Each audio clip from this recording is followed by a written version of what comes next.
안녕하세요. 정경호 변호사입니다. 오늘은 퇴근 후 집에 와서 인사를 드립니다. 어제 말씀드린 구속의 사유, 구속 요건을 정리해서 말씀드리겠습니다. 오늘 서울중앙지법에서 대장동 개발 사건의 피의자들에 대해서 구속 전 피의자 신문, 영장 실질심사라고 하죠. 그 기일이 진행되었습니다. 과연 누가 구속되고 누가 살아남을까요?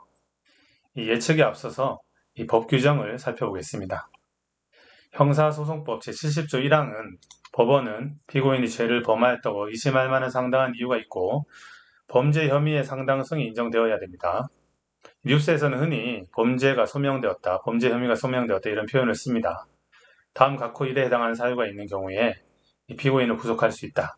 다음 각호의 1에 해당하는 사유는 피고인이 일정한 조거가 없는 때, 피고인이 증거인멸할 염려가 있는 때, 피고인이 도망하거나 도망할 염려가 있는 때, 주거 부정 증거인멸 우려, 도주 우려를 우려라고 합니다. 흔히 저희들은 주증도 이렇게 앞자를 따서 외웁니다. 주도증이라고도 하고요. 2항은 제1항의 구속사유를 심사함에 있어서 범죄의 중대성, 재범의 위험성 등을 고려하여야 한다 이렇게 규정하고 있습니다. 이 범죄의 중대성이 상당히 큰 영향을 미칩니다.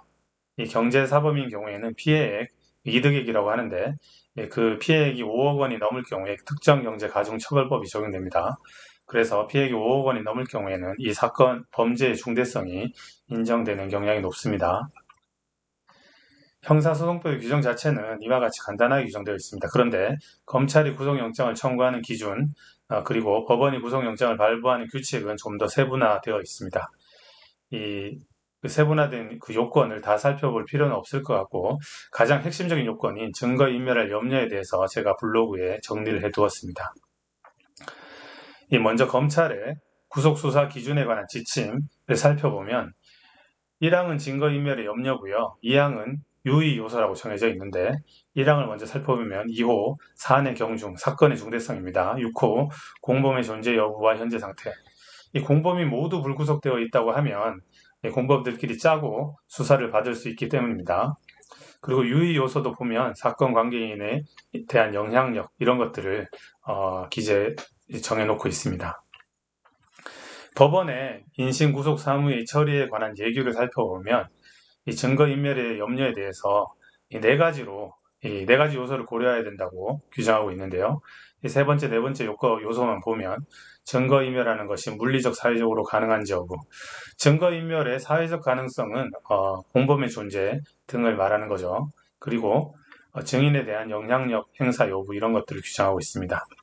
이 정리하면 검찰은 형사소송법의 요건을 충족할 경우에 주로 사건의 중대성과 공범 등에 대한 영향력을 보아 영장을 청구하고 있고 법원은 검찰의 영장을 보고 구체적인 자료와 사정에 따라서 심리하고 판단한다 이렇게 보시면 되시겠습니다.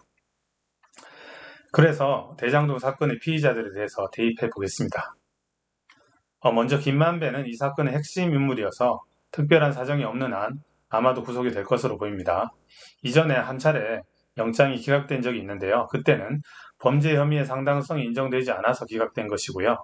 유동규 구속 이후에 이 보강 수사를 통해서 혐의의 소명 정도는 아마도 되었을 것으로 보입니다. 정민용은 전 성남도시개발공사 전략사업실장인데요. 이 실제 심사에서 의견 진술 내용에 따라서 그 결과가 달라질 수 있을 것으로 보이지만 아마도 구속 가능성이 다소 있어 보입니다.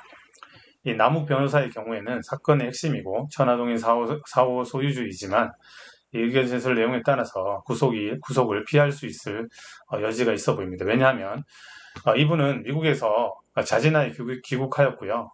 그리고 그 김만배 씨에 대해서 첫 번째 구속영장이 기각된 당시에 이 미국 체류 중인 남욱 변호사에 대한 그 인터뷰 영상이 보도되는 것을 보았는데 왜 영장이 기각되었는지 알 수 없다 이런 취지로 진술을 했어요. 그럼 남욱 변호사의 태도를 보면 모르긴 해도 이번 영장 실질심사에서 피의 사실을 인정하는 자백을 하기는 어려웠겠지만 이 법적인 쟁점이 좀 있잖아요. 아마 자백하기는 어려웠겠지만 일정 부분 위법 부당한 부분이 있으면 책임을 지겠다. 이런 취지로 진술했을 가능성이 있어 보이거든요.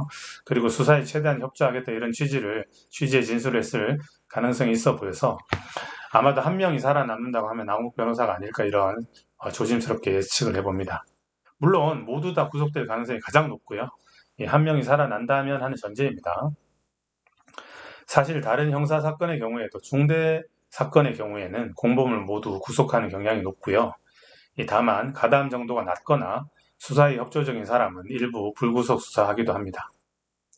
그리고 법 규정에는 명확하게 나와 있지 않지만 이 법원의 영장실질심사에서 피의자의 혐의를 인정하는지 여부에 따라서 구속 여부를 다르게 판단하는 경향이 있습니다. 이 혐의를 인정하는 피의자는 증거인멸 우려나 도주 우려가 있다고 보기 어렵잖아요. 그런데 뉴스를 보니까 그 김만배 변호인이 혐의 사실을 하나하나 조목조목 다투고 있다고 하더라고요. 그러한 변호인이 열심히 이 김만배 씨의 구속 여부에 긍정적인 영향을 미칠지 상당한 의문이 있습니다. 좀 이따가 뉴스를 보면 알겠죠. 그리고 당장 수사 단계의 구속 여부와는 거리가 있지만 수사 단계에서 구속이 된다는 것이 모두 다 부정적인 것만은 아닙니다. 왜냐하면 추후에 판결에서 판사가 집행유예할지 여부가 고민이 될 때 만약에 어떤 분이 사전에 구속되어 있었다고 하면 어떤 면에서는 일부 책임을 지금 이미 진 거잖아요. 그러면 판사가 집행유예 판결하기가 부담이 적습니다. 그런 요소도 있다는 것 참고로 아시면 되시겠습니다. 다소 기네요. 여러분들과 제가 형사 전문 변호사는 아니지만 여러분들과 이제 공유할 것들, 공감할 것들에 대해서 말씀드리는 것이니까요. 참고하시고요. 남은 저녁 시간 평안하게 보내시기 바랍니다.